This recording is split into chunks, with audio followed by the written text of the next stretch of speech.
In any city, in any country, go to any mental institution or halfway house you can get yourself to. When you reach the front desk, ask to visit someone who calls himself the Holder of Life. The worker will try to suppress a groan, and you will have to ask again. He will then lead you to an operating room that looks just like any other you might or might not have seen in your life. The worker will give you a scalpel, and then leave you alone in the room, locking the door behind him. You will have to wait. Wait for almost an hour. Then the door will open, and several people will enter the room, including a pregnant woman. The woman will lie down on the operating table. The other people, who will look like doctors, will prepare everything for the child's birth. While they do that, you will be able to ask the woman one question. Ask, how can they be reassembled? Say nothing else, or the doctors will begin to skin and disassemble you. You will be fully conscious while they do this. If you have asked the right question, the woman will begin to scream. The child is about to be born. You will have to wait until it's over, and one of the doctors will give you the child, moving his mouth, but without sound coming from his lips. As soon as he finishes talking and smiles, you will have to throw the child to the ground and ram the scalpel into its head, or else it will smash your ribcage and rip your heart out with inhuman strength. If you have thrown the child to the ground in time, it will, despite the scalpel in its head, answer the question you have asked earlier. It will speak with a demonic voice that might drive you mad. While it is talking, the other people in the room will vanish without leaving a trace. After the child finishes talking, it will simply die, and the door of the room will unlock. You are now free to go if you have not been driven mad by the voice. The dead baby is Object 11 of 538. Dare you not remove the scalpel?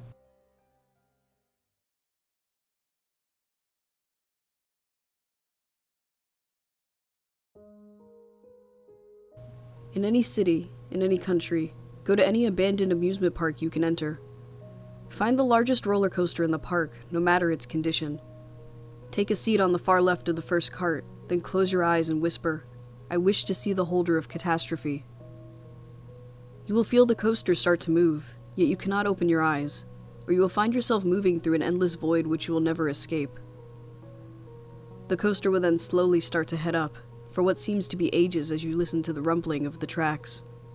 You will then hear voices whisper at you and ask you to save them, yet you must not respond to them, or they will take you away to the same void to which they belong. The voices will stop speaking to you, and the cart will come to a stop. With your eyes still closed, you must grasp the bar in the cart as tightly as you possibly can, or you will be left behind forever. After you do so, you will feel yourself plummeting straight down at impossible speeds. The air around you will start to grow cold, and continues as it feels as if you are freezing.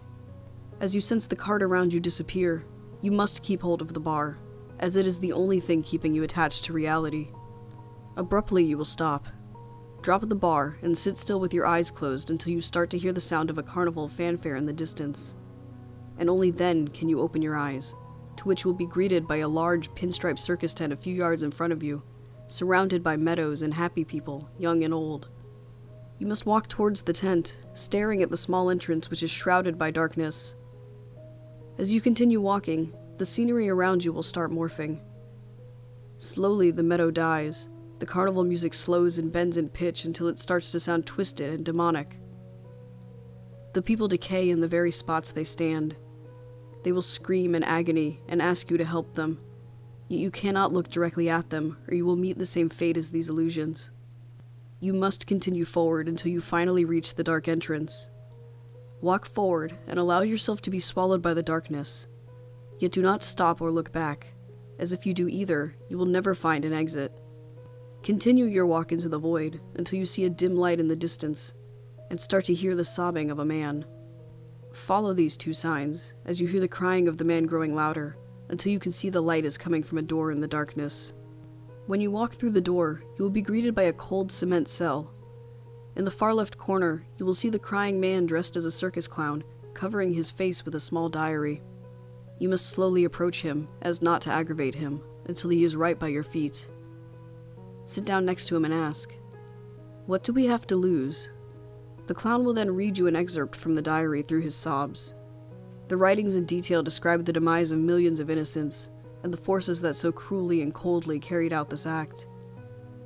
As he reads, illusions will appear around you, and in the side of your vision you will see every death of every person in the story, many of which were slaughtered, many of which were taken by disease. However, you must keep looking at the clown, as if you lose sight of him, you will be stuck in this illusion, and you will become part of the story yourself. After he is done, he will stop crying. He will lower the book from in front of his face, revealing that he has suffered the same decay as the illusions which you have seen before. He will hand the book to you, which you must accept. He warns that you cannot read the diary yourself, or else you will be driven mad.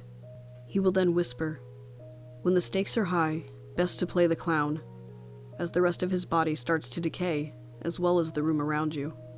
You must close your eyes one more time, keeping hold of the book, and count to exactly 12 seconds before opening them. When you do, you will find yourself in the same seat of the roller coaster in which you began. The diary is Object 12 of 538. These events must never be allowed to occur again.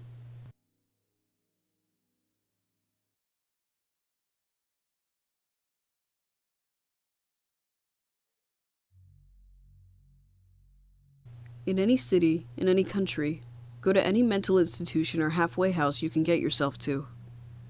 When you reach the front desk, ask with no hesitation to visit someone who calls himself the Holder of Darkness. The worker will mock you, but you have to stay as calm as possible.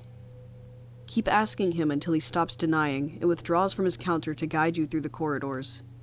As his behavior changes radically, stay on guard, for if you start hearing one single tiny sinister hiss, you should turn around and flee as far as you can, covering your ears, because the time was bad. If you do not escape in time, the faint sound will turn into a dreadful growling that will soon merge into a continuous shriek of sheer pain, until madness floods you and leaves you to die in a deafening agony. If the warden remains silent, he will lead you to a closed door with neither handles nor lock. As he pushes it open effortlessly, you will see an ascending, winding staircase which cannot possibly lead to any upper floor of this establishment. The door will close behind you, and you will not be able to push it back. Past this point, climb and do not turn back, or you will fall into a bottomless pit waiting for living prey to chew upon. Do not count the steps, for knowing how many there are will drive you to insanity. One will then creak, and at that point you should stop.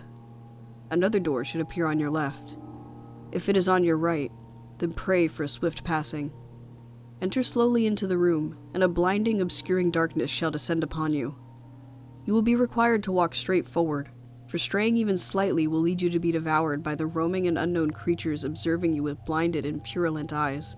You will know you have arrived when coldness grips you.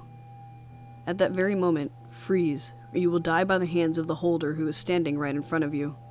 In complete darkness, even closing your eyes will not prevent you from his horrid appearance. It will form into your mind as the most outrageous monster ever conceived, and madness will try to creep into your brain as worms over a decayed corpse. His fulminating breath and constant mumbling will be enough to make you cry, but be advised not to utter anything louder than a weeping, for you might wake what must not be awakened.